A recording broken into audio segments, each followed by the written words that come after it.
مفتی محمد سعید نے اسلام آباد کی عدالت میں بیان دیا کہ انہوں نے 1 جنوری 2018 کو عمران خان اور بشریٰ بی بی کا نکاح پڑھایا۔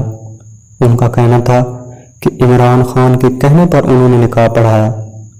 بشریٰ بی بی کے ساتھ دوبارہ نکاح فروری میں پڑھایا۔ ان کا کہنا تھا کہ عمران خان نے انہیں بتایا کہ پہلا نکاح عدت کے دوران پڑھایا تھا۔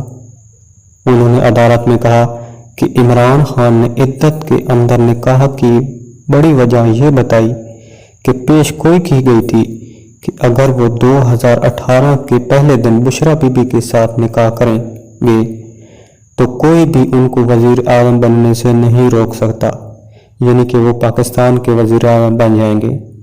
مفتی صاحب نے کہا کہ عمران خان اور بشریٰ بی بی نے جو پہلا نکاح کیا وہ شرعی اور قانون کے خلاف تھا۔